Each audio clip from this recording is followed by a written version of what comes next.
বাফুফে সভাপতি পদে নির্বাচন করার সিদ্ধান্ত নিয়েছেন তরফদার রুহুল আমিন। তাকে সমর্থন জানিয়েছেন সাবেক ফুটবলার আমিনুল হক সহ বেশ কয়েকজন সাবেক ফুটবলার ও সংগঠক। সালাউদ্দিনের নির্বাচন না করার সিদ্ধান্তের পর থেকেই ফুটবল পাড়ায় লেগেছে নির্বাচনী হাওয়া। দলবল নিয়ে ২৬ অক্টোবরের নির্বাচনের প্রস্তুতি শুরু করেছেন অনেকেই।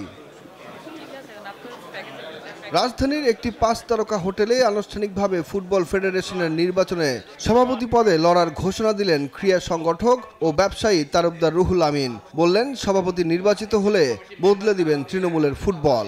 এই ফুটবলটাকে এমন একটা জায়গায় চলে গিয়েছে, সেই জায়গা থেকে উত্তরণ করা অত্যন্ত কঠিন একটা দুঃসহ কাজ সামনে কিন্তু চলে এসেছে।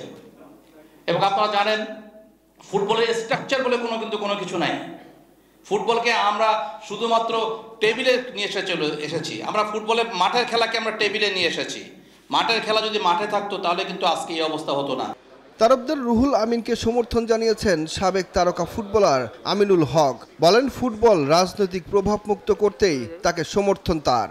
রুহুল আমিন তরফদার সাহেব তিনি একজন দলমতের ঊর্ধ্বে গিয়ে তিনি বাংলাদেশের ফুটবলের জন্য নিবেদিত হয়ে কাজ করবেন এবং বাংলাদেশের ফুটবলের যে প্রত্যাশা যে আমরা গ্রাসরুট লেভেল থেকে শুরু করতে চাই, এটা গত ২০ বছর ধরে আমরা নিজেরাই বলে আসছি। যখন আমি খেলেছি তখন থেকে বলছি, আবার এখনও বলেছি খেলা ছাড়ার পরে, কিন্তু সেই শুরুটা এখন পর্যন্ত হয়নি।